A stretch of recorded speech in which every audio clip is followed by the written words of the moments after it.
இன்னைக்கு எங்கள் தேசம்னு அவங்க ஸ்டார்ட் பண்ணுறது வந்து அவங்களுக்கு வந்து ஒரு பெரிய பக்கபலமாக தான் இருக்கும். ஏன்னா இன்றைக்கி வந்து அவங்களுக்குன்னு சொல்லிட்டு அவங்க சார்பாக இன்றைக்கி நூற்றுக்கணக்கான, இன்னும் சொல்லப்போனால் ஒரு ஆயிரக்கணக்கான யூடியூப் சேனல் கூட இருக்குது. ஆனால் ஒரு அதிகாரப்பூர்வமான ஒரு நாம் தமிழர் கட்சி சேனலுங்கிறது வந்து ஒரு ஒன்றுபட்ட கருத்தை, ஒரு ப்ராபகேண்டா மாதிரி, ஒரு யூனிஃபைடாக ஒரு கம்யூனிகேஷனாக அவங்களுடைய கோட்பாடுகளை, அவங்களுடைய கொள்கைகளை, அவங்களுடைய தேர்தல் பரப்புரைகளை கொண்டு போய் சேர்த்துறதுக்கு ஒரு அங்கீகரிக்கப்பட்ட ஒரு வலைத்தொலைக்காட்சி இருந்தால் அவங்களுக்கு ஒரு பெரிய பக்கபலமாக இருக்குன்னு அவங்க நினைக்கிறனால இதை அவங்க கொண்டு வராங்க.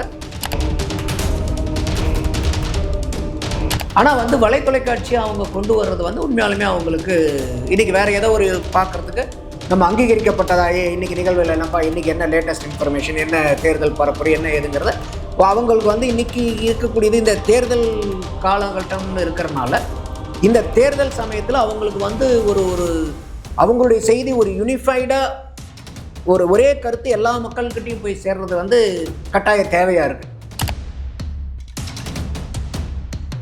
சாதி பார்த்து வாக்களிச்சிங்கன்னா அது எனக்கு தீட்டுங்கிறத சீமான் மேடைதோறும் சொல்லிக்கிட்டு வர்றார். அதனால் வந்து சாதியில் பிளவுபட்ட ஆட்கள் வந்து சீமானுக்கு வாக்களிக்காமல் போவாங்கங்கிறதெல்லாம் இல்லை.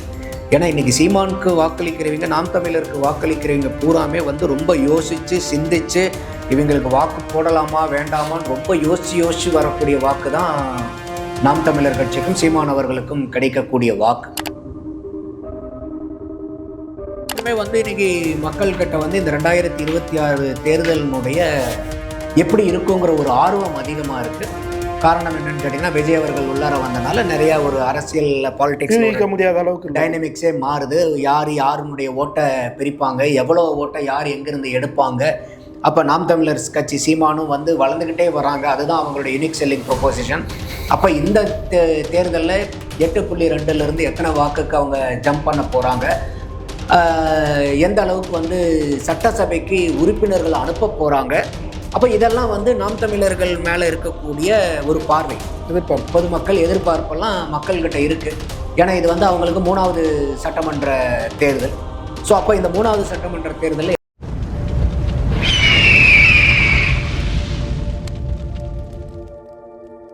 அரசியல் நேயர்களுக்கு வணக்கம். இன்று நம்மோதை நேம் சிறப்பு வந்து அரசியல் திறனாய்வாளர் திரு நந்தகுமார் அவர்கள்.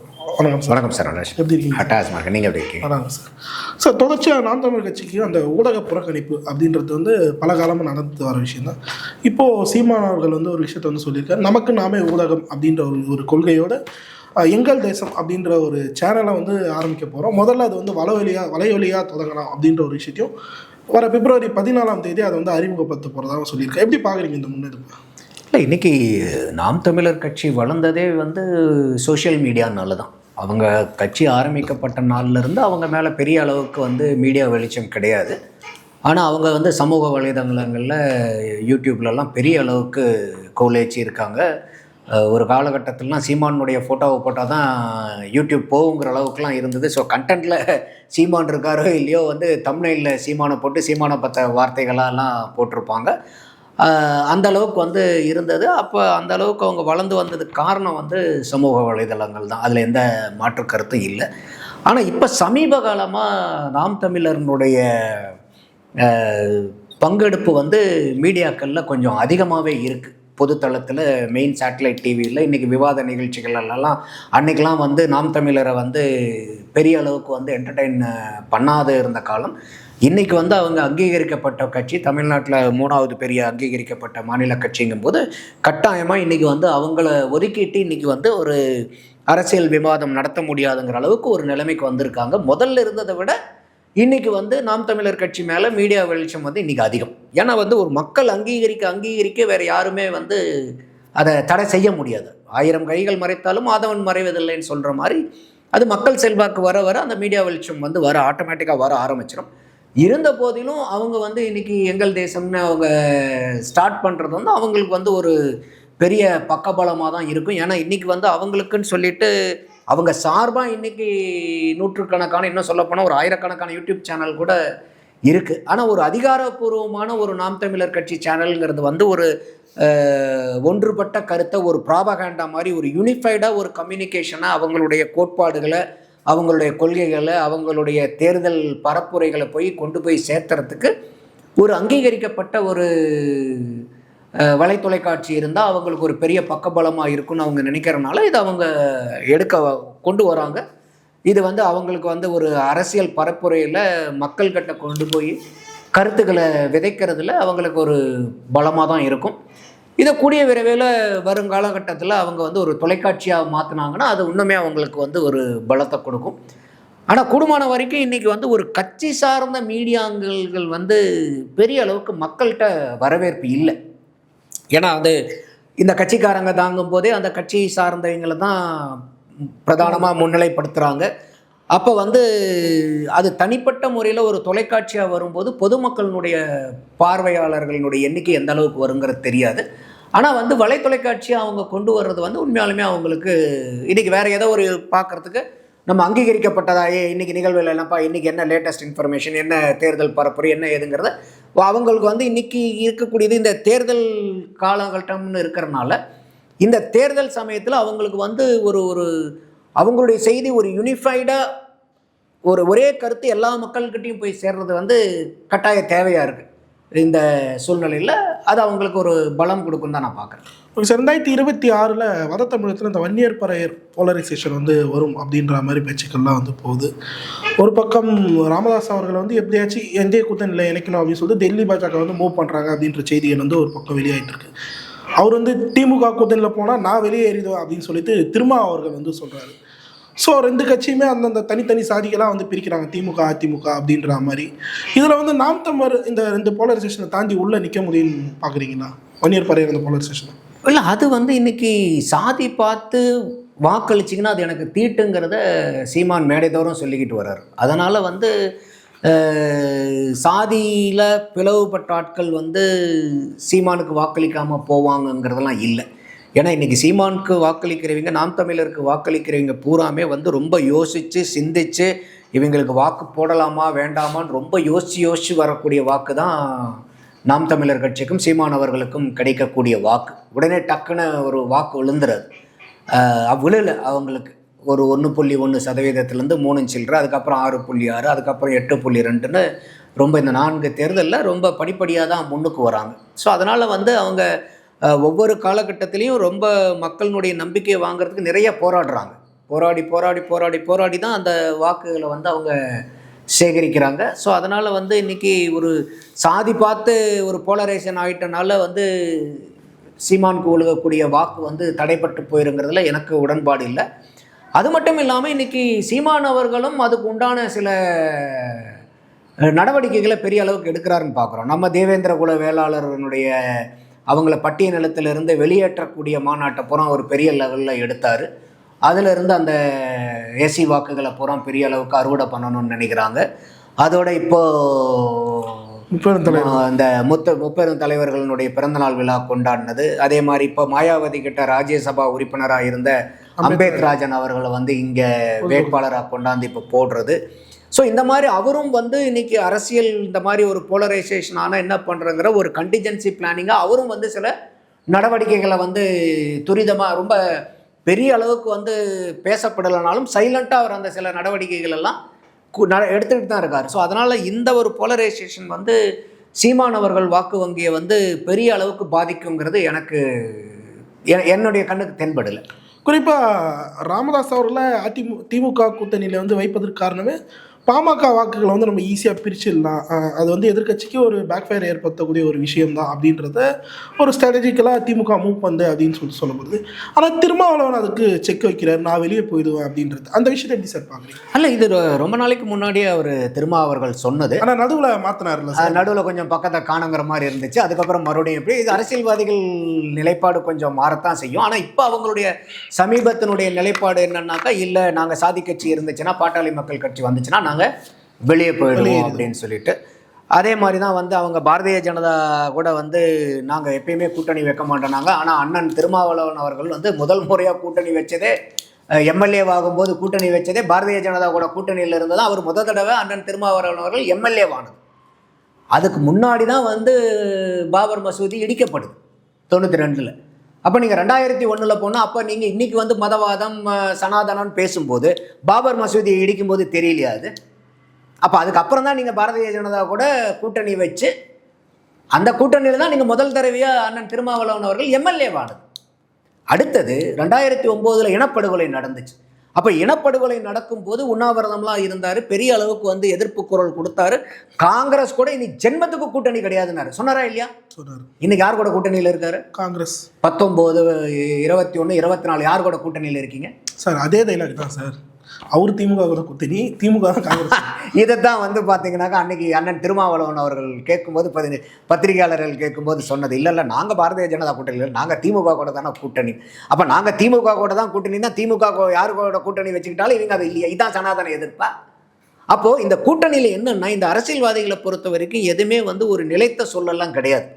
அரசியலில் வந்து நிரந்தர எதிரிகளும் கிடையாது, நிரந்தர நண்பர்களும் கிடையாது.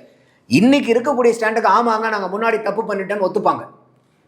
அப்போ முன்னாடி தப்பு பண்ணிட்டேன்னு இன்னைக்கு ஒத்துக்கிறவங்க இன்னைக்கு பண்ணுறது தப்புன்னு நாளானிக்கு ஒத்துக்க மாட்டாங்களா? ஒத்துப்பாங்களா? ஒத்துக்க மாட்டாங்களா? அப்போ எப்படி வந்து இன்னைக்கு நீங்கள் ஏற்கனவே இருந்தது தப்பு தான் சொல்லி இன்னைக்கு நீங்கள் முடிவு எடுக்கிறீங்க, இனிமேல் தப்பே பண்ண மாட்டீங்கன்னு எப்படி எடுக்க முடியும்? அதனால தான் சொல்கிறேன், பாபர் மசூதி இடிச்சதுக்கப்புறம் பாரதிய ஜனதா கூட கூட்டணி வச்சிங்க. அப்போ பாரதிய ஜனதா கூட கூட்டணி வச்சிங்க, ரைட்டு. அதுக்கப்புறம் நீங்கள் 2001 கூட்டணி வச்சதுக்கப்புறம் 2002 கோத்ரா ரயில் எரிப்பு சம்பவம் நடக்குது. இன்னைக்கு அதை நீங்கள் பேசுகிறீங்களா இல்லையா? அப்போ அன்னைக்கு நடக்கும்போது நீங்கள் வெளியே வரல. அப்போ வந்து பாரதிய ஜனதா கூட இது, காங்கிரஸ் கூட இனிமேல் ஜென்மத்துக்கும் கூட்டணி இல்லை. ஏன்னா தொப்புள் கொடி உறவுன்னு இப்போ கூட அவர் என்ன மாநாடு நடத்த போறார் அண்ணன் திருமாவளவன் அவர்கள்? தமிழ் தேசிய எழுச்சி மாநாடு. தமிழ் தேசிய எழுச்சி மாநாடு யாரு கூட இருந்து? எந்த கூட்டணியில் இருந்து? திமுக கூட்டணியில். அந்த திமுக கூட்டணியில் யார் இருக்கா? காங்கிரஸ். அந்த காங்கிரஸை பத்தி நீங்க சொன்ன வார்த்தை என்ன? தமிழின துரோகி. தமிழின துரோகி, இனத்தை அழிச்சவங்களோட நாங்க ஜென்மத்துக்கும் இனிமேல். அப்ப இதுதான் நீங்க வந்து தமிழினத்தை வந்து மீட்கக்கூடியதா, தமிழ் தேசியத்தை மீட்கக்கூடியதா? அப்ப என்ன ஸ்டாண்ட் இருக்கு? அப்ப அதனால என்னன்னா, இன்னைக்கு அரசியல்வாதிகள் வந்து ஆமாங்க நாங்க முன்னாடி செஞ்சது தப்பு தான் சொன்னாலும் இன்னைக்கு செய்யக்கூடியது தப்புங்கிறத இன்னும் வரும் காலத்துல ஆமாங்க நாங்க அன்னைக்கு தப்பு பண்ணோன்னு சொல்லுவாங்க. அப்போ அந்த மாதிரி இருக்கும்போது இன்னைக்கு அண்ணன் திருமா சொல்றது அப்படி வேணா எடுத்துக்கலாம். இன்னைக்கு அண்ணன் திருமா சொல்றது, நாங்க ராமதாஸ் அவர்கள் ஐயா வந்தாருன்னா நாங்க வெளியே போயிடுவோம், அதுல உறுதியா இருக்கிறோன்றார். அப்ப இதை வந்து திமுக எங்கேயாவது பெட் பண்ணுமா? மாட்டாங்க. அதுதான். அப்போ வந்து பார்த்தீங்கன்னாக்கா இன்னைக்கு பாட்டாளி மக்கள் கட்சி டாக்டர் ராமதாஸ் அவர்கள் போகிறதுக்கு வாய்ப்பு எங்கே இருக்குது? அதிமுக கூட்டணி தான் இருக்குது. ஒன்றா அதிமுக என்டிஏக்கு போகணும், இல்லைனா விஜய் அவர்களோட போகணும். இப்போ விஜய் அவர்களோட காங்கிரஸ் போகிற ஒரு முடிவை எடுத்தாங்கன்னா ஐயா ராமதாஸ் பார்வை விஜய் பக்கம் போகிறதுக்கு ஒரு வாய்ப்பு இருக்கலாம். ஈவன் அம்மையார் பிரேமலதா அவர்களுக்கு கூட விஜய் பக்கம் போகிறதுக்கு வாய்ப்புகள் இருக்கலாம். என்ன காரணம்னா, அந்த அவங்களுடைய மாநாட்டில் அவருடைய தம்பி சுதீஷ் பேசுகிறார், பிரேமலதா விஜயகாந்த் ஆகிய நான் அப்படின்ட்டு துணை முதல்வராக அக்கா பதவி ஏற்கணுங்கிறது தான் என்னுடைய ஆசைங்கிறார். திமுக கூட்டணிக்கு போனால் இது நடக்குமா? அதிமுக கூட்டணிக்கு போனீங்கன்னா நடக்குமா? யார் கூட்டணிக்கு போனால் நடக்கும்? ஆட்சியிலும் பங்கு அதிகாரத்திலும் பங்கு கொடுக்குற சொல்கிறது யாரு? தாவேகா. அப்போ இன்னைக்கு காங்கிரஸ் எடுக்கக்கூடிய முடிவுக்காக தான் இவங்கெல்லாம் இன்னைக்கு வெயிட் பண்ணிட்டு இருக்காங்க. யார் யாரு? ஓபிஎஸ் ஆகட்டும், இல்லை வந்து ஐயா ராமதாஸ் ஆகட்டும், இல்லை அம்மையார் பிரேமலதா ஆகட்டும். இப்போ இன்னைக்கு காங்கிரஸ் வந்து தாவேகா கூட போகிறோன்னு ஒரு முடிவு எடுத்தாங்கன்னா இந்த 3 பேரும் இங்கே வர்றதுக்கு ஒரு பிரதானமான வாய்ப்புகள் இருக்கும். சப்போஸ் காங்கிரஸ் வந்து இல்லை நாங்கள் என்னதான் இருந்தாலும் பரவாயில்ல, நாங்கள் இப்படியே இருந்துக்கிட்டு எங்கள் என்ன சொல்கிறது இப்படியே பொழப்பு ஓட்டிக்கிறோம் அப்படின்னு இங்கே திமுக கூட இருந்தாங்கன்னா இவங்க வந்து தாவேகா கூட போகிறதுக்கு வாய்ப்புகள் இருக்காது. அப்போ இந்த 3 பேர் இன்னைக்கு எங்கே போக முடியும்? தாவேகா இல்லை, காங்கிரஸ் போகலன்னா அதிமுக கூட்டணி தான். அதிமுக கூட்டணி தேசிய ஜனநாயக கூட்டணிக்கு தான் போயாகணும். ஏன்னா அவங்க போகும்போது அவங்க பாட்டாளி மக்கள் கட்சிக்கும் பார்த்தீங்கன்னா கன்சாலிடேட் ஆகுது. ஐயா ராமதாசனுடைய வாக்குகளும் அன்புமணி ராமதாஸ் வாக்குகளும் ஒரே கூட்டணியில் கன்சாலிடேட் ஆகும்போது கொடுக்குற சீட்டு நாங்கள் 25 சீட்டு கொடுக்குறோம், 20 சீட்டு கொடுக்குறோம், நீங்கள் இந்த சீட்டு இத்தனை உங்களுக்கு நீங்கள் பார்த்துக்குங்க போது அவங்களுக்கு எல்லாமே வின்னிங்காக வரும். அதே மாதிரி வந்து அம்மையார் பிரேமலதா அவர்கள் துணை முதல்வர் ஆகணும்னு அவங்க தம்பி சொல்கிற மாதிரி கனவு அச்சீவ் பண்ணணுன்னா நீங்கள் தாவேகாவுக்கு போகணும். அங்கே வந்து நீங்கள் காங்கிரஸ் போகாமல் அதுக்கு பெரிய வாய்ப்பு இருக்குமான்னு தெரியல. அப்போ அவங்க வந்து இன்னைக்கு அதிமுக கூட தான் போய் ஆகணும். காங்கிரஸ் தாவேகா கூட போச்சுன்னா இந்த ஈக்குவேஷன் கரெக்டாக இருக்கும். அப்படி தான் நான் பார்க்குறேன். குறிப்பாக சார், இப்போது இந்த மாதிரி ஒரு விஷயம் போயிட்டுருக்கு. சசிகலா அவர்கள் ஒரு விஷயத்தை வந்து சொல்லி அவங்க வந்து புதுசாக கட்சி ஆரம்பிக்க போகிறாங்க, தாவேகா கூட இணைய வாய்ப்பு உள்ளது அப்படின்ற மாதிரி ஒரு விஷயங்கள்லாம் போயிட்டுருக்கு. தென் தமிழகத்தில் போன வாட்டி டிடிவி அவர்களோட விலகல் வந்து மிகப்பெரிய தாக்கத்தை ஏடிஎம்கே கூட்டணிக்கு ஏற்படுத்தியிருந்து இப்போ திரும்பி கன்சாலிடேட் ஆகி ஓரளவுக்கு அவங்க தென் தமிழகத்தை ஸ்ட்ராங் ஆகிட்டு வர வேலையில் சசிகலா அவர்கள் இப்படி ஒரு முடிவு எடுக்க தென் தமிழகத்தில் அதிமுக ஒரு பேக் ஃபயர் ஏற்படுத்தும் இல்லை, எனக்கு தெரிஞ்சு அவங்க ஆரம்பிப்பாங்களான்னு எனக்கு தெரியல. எனக்கு கொஞ்சம் சந்தேகமாக தான் இருக்குது. காரணம் என்னன்னு கேட்டிங்கனாக்கா, நீங்கள் அவங்க 2027 வரைக்கும் அம்மையார் சசிகலா அவர்கள் தேர்தலில் நிற்க முடியாது. அவங்க தண்டிக்கப்பட்ட நபருங்கிறதுனால. பட் அவங்க பார்ட்டி கட்சி. ஆமாம், நீங்கள் ஒரு கட்சி ஆரம்பித்து அந்த கட்சியினுடைய தலைவரே தேர்தலில் வந்து நீங்கள் நானாக போட்டி, இப்போ ஐயா ராமதாஸ் வந்து தேர்தலில் போட்டியிடலைங்கிறது வேறு. ஏன்னா அப்பத்துலேருந்து அவர் போட்டியிடலை. அவர் நான் வந்து ஃபவுண்டர், நானாக போட்டியிட மாட்டேன் அப்படின்னு. ஆனால் நீங்கள் சசிகலா அம்மையார் வந்து நீங்கள் தேர்தலில் போட்டியிடலைன்னா என்ன காரணம்னு கேட்பாங்க இல்லையா? அப்போ வந்து இவங்க தண்டிக்கப்பட்ட நபருங்கும் போது அந்த கட்சிக்கு அது பெருமையா சிறுமையா? சிறுமைதான். அப்போ எனக்கு தெரிஞ்சு என்னுடைய பார்வையில் அவங்க அதுக்கு வந்து ஒரு வாய்ப்பு ரொம்ப குறைச்சல்னு தான் நான் பார்க்குறேன். அவங்க 2027 அவங்க தேர்தலில் நிற்கிறதுக்கு உண்டான விண்டோ ஓப்பன் ஆனதுக்கப்புறம் கட்சி ஆரம்பித்தாங்கன்னா பிரச்சனை இல்லை. ஆனால் இன்றைக்கி தேதியில் ஆரம்பிக்கிறது வந்து அவங்களுக்கு ஒரு மைனஸ் பாயிண்ட்டாக தான் முடியும். அது வந்து பாசிட்டிவாக அவங்களுக்கு முடியாது. அது மாதிரி அவங்களுக்கு அரசியல் ஆலோசனை சொல்லக்கூடிய நபர்கள் நிறையா இருப்பாங்க. அவங்க என்ன மாதிரி அரசியல் சொல்கிறாங்க, அறிவுரைகள் சொல்கிறாங்க, இல்லை வந்து அவங்க பார்த்ததை நம்ம எதை பார்க்க தவறுறோங்கிறது எனக்கு புரியல. ஸோ அதனால் வந்து இந்த மாதிரி அவங்க இந்த காலகட்டத்தில் அம்மையார் சசிகலா அவர்கள் வந்து ஒரு கட்சி ஆரம்பிக்கிறதுக்கு வாய்ப்பு குறைவுங்கிறது என்னுடைய பார்வை. ஏன்னா அவங்க இன்னைக்கு வரைக்கும் சொல்கிறது வந்து அம்மையார் ஜெயலலிதாவுடைய ஆட்சியை மீட்டெடுக்கணும்னு தான் எல்லா இடத்துலையும் பேசிக்கிட்டு இருக்காங்க. இப்போ நீங்கள் சொல்லுங்கள், இன்றைக்கி அம்மையார் சசிகலா கட்சி ஆரம்பித்ததுக்கப்புறம் அவங்க நின்று ஜெயிக்க முடியுமா தனியாக? இல்லை. அவங்க வேறு யார் கூட கூட்டணி போக முடியும்? கூட்டணி இல்லாமல் ஜெயிக்க முடியுமா? வாய்ப்பே இல்லை. எந்த கட்சிக்கும் இன்றைக்கி வாய்ப்பு இல்லை கூட்டணி இல்லாமல் ஜெயிக்கிறதுக்கு. அப்போ இவங்க கூட்டணி இல்லாமல் நாங்கள் வந்து போய் நின்று அவங்க ஜெயிக்கிறது எப்படி சாத்தியக்கூறு இருக்கும்? புரியுது. அப்போ அது வந்து இன்றைக்கி அவங்க, ஏன்னா இன்றைக்கி வரைக்கும் அவங்க அதிமுக எதிர்த்து எதுவுமே பேசலை. ஒன்றுபடணும்னு சொன்ன கருத்தெல்லாம் தவிர இன்றைக்கி ஐயா அண்ணன் டிடிவி அவர்களோ இல்லை வந்து ஐயா ஓபிஎஸ் அவர்களோ அதிமுக மேலேயும் இபிஎஸ் அவர்கள் மேலேயும் வச்ச மாதிரி ஒரு நெகட்டிவ் கமெண்ட்ஸ் எங்கேயாவது பெரிய அளவுக்கு சசிகலா அம்மையார் வச்சுருக்காங்களா? இல்லை. ஸோ அதனால் வந்து இன்னைக்கு தேதியில் வந்து அதிமுகவினுடைய கூட்டணிக்கு எந்த வகையில் தன்னுடைய பங்காற்றல் வலு கொடுக்குங்கிறத பார்த்து அதுக்கு சாதகமாக தான் ஒரு நடவடிக்கை வந்து அம்மையார் சசிகலா எடுப்பாங்கங்கிறது என்னுடைய பார்வை. இது வந்து அண்ணாமலை அவர்கள் தேர்தல் பணியிலேருந்து விலகிக்கிறேன் அப்படின்ற ஒரு விஷயத்த வந்து சொல்லியிருந்தார். இப்போ ரீஎன்ட்ரி கொடுக்குறாரு அப்படின்ற மாதிரி செய்திகள்லாம் வருது. எப்படி பார்க்குறீங்க சார் அந்த விஷயத்தை? இல்லை, இன்றைக்கி வந்து அவங்க அமைப்பு செயலாளராக இருந்த கேசவ விநாயகம் வந்து அந்த பதவியிலிருந்து வேறு ஏதோ ஒரு பதவிக்கு போகிறாரோ, இன்னும் அது என்னங்கிறது தெரியல.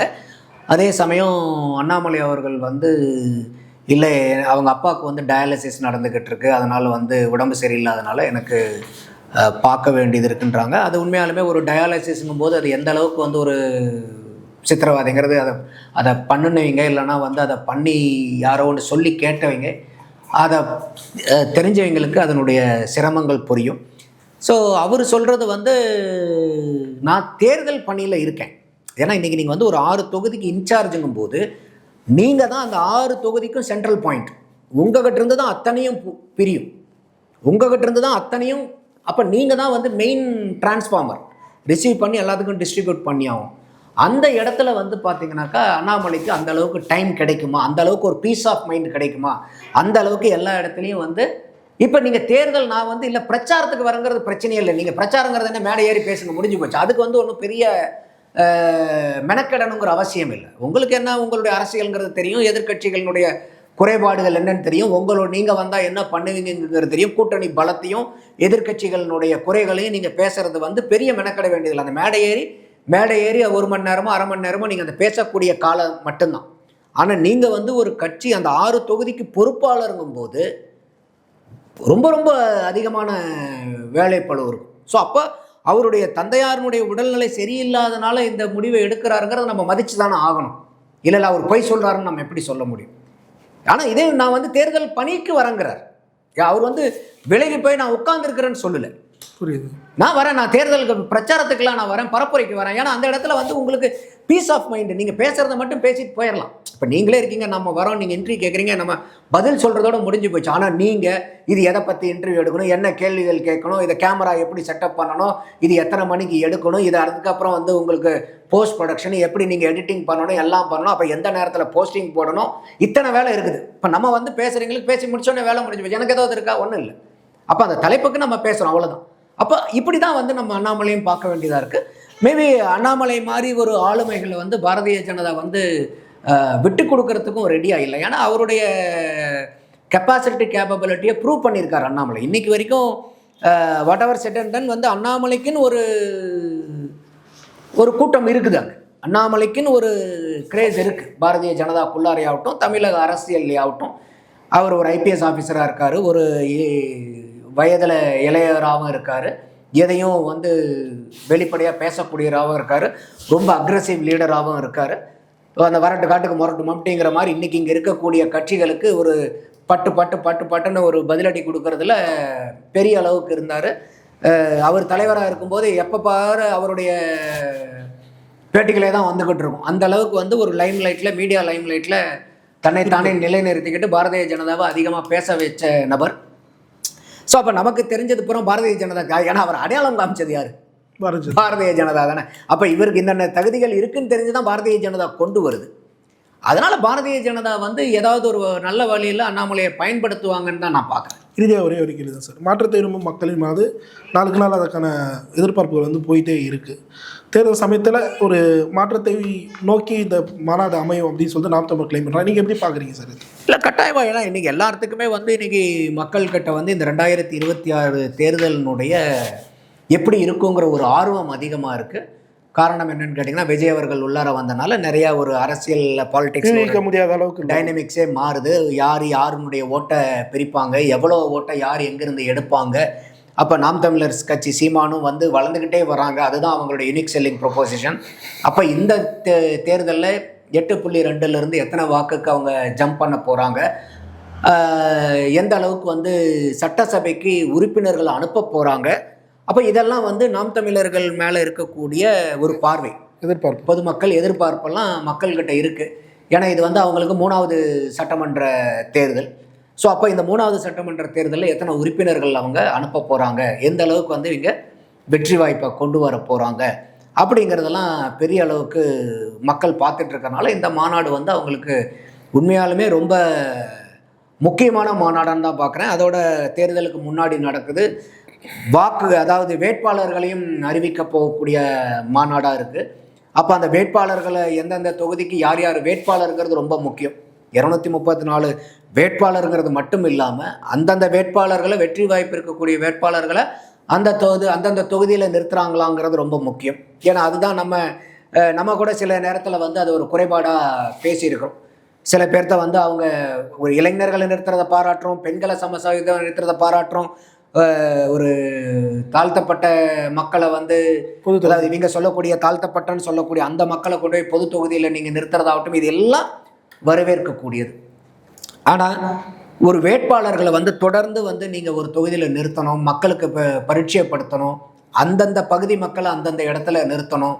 ஏன்னா அவங்க தான் அந்தந்த பகுதியில் அந்த கட்சிக்காக வேலை பார்த்துருப்பாங்க, மக்கள்கிட்ட அறிமுகமாக இருப்பாங்க, மக்கள் பிரச்சனைக்காக போராடி இருப்பாங்க. அப்போ அவங்கள அந்த தொகுதியில் நிற்க வைக்காமல் நீங்கள் கொண்டு டக்குன்னு பக்கத்து தொகுதியில் போட்டிங்கன்னா பிரயோஜனம் இல்லாமல் போயிடும். ஸோ அப்போ இது வந்து முக்கியமாக பார்க்கப்படுது. இந்த தேர்தலில் வந்து எப்படி வந்து இவங்க வேட்பாளர்களை நிறுத்த போகிறாங்க, எந்த வேட்பாளர்களை எந்த தொகுதியில் நிறுத்த போகிறாங்க. ஸோ இவ்வளோ எதிர்பார்ப்புகளை தாங்கி இருக்கக்கூடியது வந்து நாம் தமிழர் அவர்களுடைய வரப்போகிற மாநாடு. அவர்களுடைய மாநாடு வெற்றி பெறத்துக்கு நம்ம சைடில் இருந்தும் வாழ்த்துக்களும் பாராட்டுகளும். அப்போ இன்றைக்கி காங்கிரஸில் இருக்கீங்க என்ன சொல்கிறாங்க, ஆனது ஆயிடுச்சு, நம்ம வந்து ஒரு ரிஸ்க்கை எடுத்து பார்த்துருவோம், நம்ம ஒரு தாவேக்கா கூடயே போய் சேரலாம் அப்படிங்கிற முடிவில் இங்கே இருக்கக்கூடிய நபர்கள், பெருவாரியான நபர்கள் தமிழக காங்கிரஸை சார்ந்தவங்க அங்கே ராகுல் காந்தி கிட்ட குரலை வைக்கிறாங்க. அதனால தான் வந்து இவர் அதிகமான நபர்களை கூப்பிட்டுருக்காரு. இப்போ சரி, முதல்ல வந்தது 41, இப்போ ஒரு 140 போது பாருங்கள் எந்த அளவுக்கு உங்களுக்கு வந்து ஒரு சற்று நேரக்குறைய 3 மடங்கு எண்ணிக்கைகள் அதிகமாக கூப்பிட்டுருப்பாங்க. அப்போ இந்த மாதிரி எண்ணிக்கைகள் அதிகமாக அவங்களுடைய குரல் தாவேக்கா சார்பு அதிகமான குரலாக தான் அங்கே ஒதுக்குங்கிறது என்னுடைய பார்வையாக இருக்குது. அப்போ பார்ப்போம் என்ன நடக்குதுங்கிறது. ஏன்னா இது காங்கிரஸினுடைய கட்சியினுடைய எதிர்காலத்தை சார்ந்தது. இன்றைக்கி அவங்க நினைக்கிறது இன்றைக்கி ஒரு விஜய் கூட போனால் வந்து ஒரு புது ரத்தம் பாய்ச்சறதுக்கு இதாக இருக்குது, ஒரு புது பார்வை காங்கிரஸ் மேலே கிடைக்கும், ஒரு இளைஞர்களுடைய வாக்கு கிடைக்கும், நமக்கு வந்து இது திமுக கூடயே இருக்கிறதுங்க வந்து அவங்ககிட்டேருந்து விடுபட்டு வரும்போது இன்றைக்கி அவங்க ஒரு பிரதான பார்ட்னர் ஆகிடுறாங்க. இப்போ திமுக என்ன நினைக்குது, நீங்கள் சப்ஜூனியருங்குது, சப்ஜூனியர் கூட இல்லை, அதை விட மோசம், நாங்கள் உங்களுக்கு போடுற அரசியல் பிச்சைங்குது இது. ஆனால் இன்றைக்கி தாவேகா கூட விஜய் கூட பேசும்போது அவங்க ஈக்குவல் பார்ட்னர்னு ட்ரீட் பண்ணுவாங்க. அப்போ ஒரு தேசிய கட்சியாக இருக்கக்கூடிய காங்கிரஸ் அதுக்கு சரியான மதிப்பும் அங்கீகாரமும் மரியாதையும் தாவேக்கால கிடைக்கும். ஆனால் திமுகவில் இப்போ இனிமேல் நீங்கள் கண்டினியூ பண்ணிங்கன்னா முதல்ல இருந்ததில் 10% 1% கூட உங்களுக்கு மதிப்பு மரியாதை கிடைக்காது.